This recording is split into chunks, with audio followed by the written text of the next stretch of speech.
Hello sa inyong lahat! Narito na naman si Mami Essie para magbahagi na naman sa inyo ng isang masarap na palaman na napakadali lang kong gawin at paborito ng nakakarami talaga, ang peanut butter. Pero bago tayo mag-umpisa, kung bago kayo sa aking channel, wag lang kalimutang mag-subscribe at pindutin ang bell button para lagi kayong updated sa ating mga video. Ngayon po, narito ang mga kakailanganin nating sangkap. Gagamit po tayo ng kalahating kilong mani. Ito po yung binili ko, yung maning hubad. Pero pwede din po yung maning may balat. Gagamit po tayo ng 1 1/4 cup white sugar, half cup na butter, at 1/4 cup na powder milk. Ito po kasi ay pampadagdag ng linamnam sa ating peanut. At syempre po ang oil. Ngayon po, umpisahan na po natin ang pagpiprito ng mani pagpiprito. Okay. Ayan, kailangan po sa pagpiprito ng mani, yun pong hindi mainit na mainit yung ating mantika. Kasi po ay masusunog kaagad yung ating peanut. At nasa medium to low heat lang po yung pagpiprito. Piprituhin po natin to sa loob ng 5 to 6 minutes. Ayan, mahina lang po yung apoy. Ayan, hahalu-haluin lang po natin hanggang sa mag light brown. Okay, kasi po kailangan po talaga mahina lang yung ating apoy. Pag po kasi malakas yung apoy, mabibigla po yung pagkakaluto ng ating peanut. Masusunog po agad. Kaya ganyan lang po.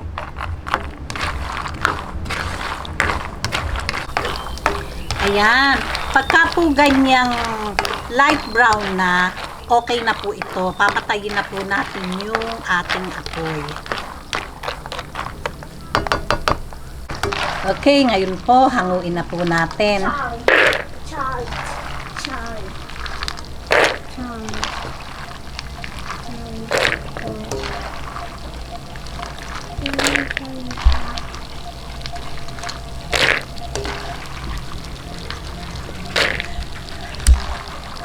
Ayan, heto po yung pinagprituhan natin ng mani. Itatabi lang po natin yan kasi kakailanganin po natin yan sa pagbe-blender nung ating peanut. Kasi po baka medyo dry, siyempre po lalagyan natin ng oil. Okay, umpisahan na po natin ang pagtitimpla. Ayan, hanggang mainit pa po, lalagay natin itong ating butter. Napakadali lang pong gumawa ng peanut butter. Kesa po bibili tayo, ang liit-liit po ng 200. Ang liit-liit ng 200, diba? Ayan, yan lang po. Halu-haluin natin. Ayan.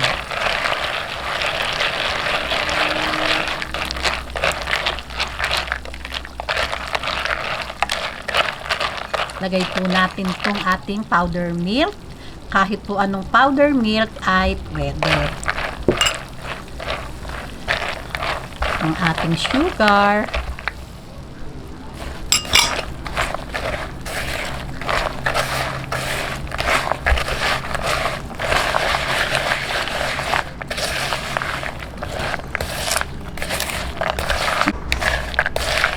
Ayan, i-mix lang po natin tong ating mga ingredients. I-mix lang po natin mabuti. Ayan, unti-unti lang po yung gawin nating pagbe-blender para po hindi mapuwersa yung ating blender. Okay, ligyan po natin ng konting oil. Ayan.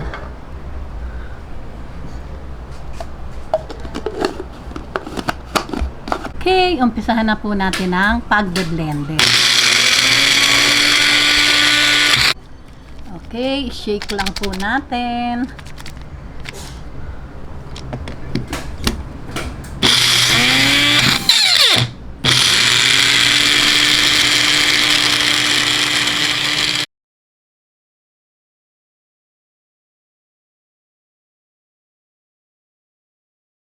Ayan, pagka po ganitong nahihirapan yung ating blender, liligyan po natin nung pinagprituhan ng mani. Ayan, ganyan lang po. Ayan, ngayon i-blender natin. Ayan, kailangan po maging pinong-pino po siya. Ayan, kung nakikita nyo po, medyo po siya malabnaw.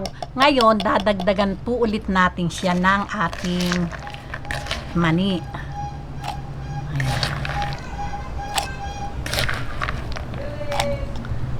Ayan.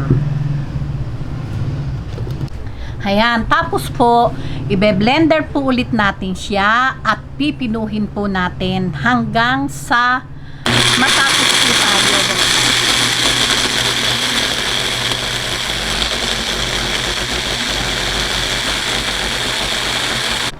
Ayan, di po ba hindi na nahihirapan yung ating blender? Ngayon po, magdadagdag po ulit tayo hanggang mainit, hanggang sa matapos po lahat itong ating peanut. Ngayon, ako po medyo maliit ring aking blender, kaya po siguradong hindi kasya. Pero kung malaki po yung inyong blender, paulit-ulit lang po hanggang sa matapos at ma-blender lahat.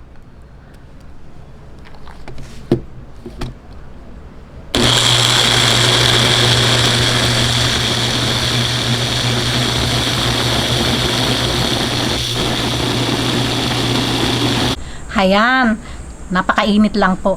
Heto na po, puno na po itong aking blender. O, nakita nyo? Di po ba? Napakasimple lang pong gawin. O, ngayon po, isasali na po natin. Ayan. Ito lang po, ready to palaman na po ito. Sa mainit na pandesal. Kahit po saan, pwede. O, paano po? Itutuloy ko lang po itong ating pagbe-blender. O, di po ba? Napakaganda. Bibili po kayo ng peanut butter. Isang maliit na garapon, nasa 200 na po o 100 mahigit. Samantalang gumawa lang po kayo ng kalahating kilo, makikita po natin kung gaano kadami yung kalalabasan. Okay, tutuloy ko lang po yung pagbe-blender natin hanggang sa matapos at magbabalik ako. Okay, ngayon po, heto na po yung natira. Nakagawa na po ako ng isang malaking garapon. Ngayon naman po, itong medyo maliit. O, nakita nyo po, creamy yung ating peanut butter. At pinong-pino. Ayan. Sa pagbe-blender po, nakita nyo yung pag-blender ko, pinong-pino. Ngayon, nasa inyo po iyon. Kung gusto nyo po, yung meron kayong nakakagat, medyo crunchy, wag nyo pong masyadong pinuhin sa blender. Okay.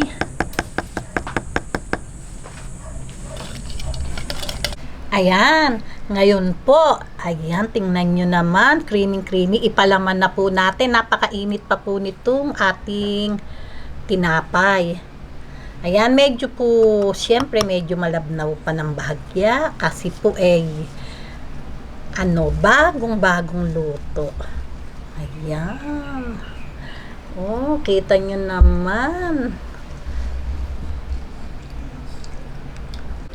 Oh, kita nyo po, napakadali lang pong gawin ng peanut butter. Kala nyo lang po mahirap. Ito na po yung nagawa kong pinakamadaling palaman. Napakabango po talaga, amoy na amoy ang mani. O, kung nagustuhan nyo ang video na to, wag lang kalimutang mag-likes. And don't forget to share and subscribe. Gawin nyo na po talaga namang easy lang.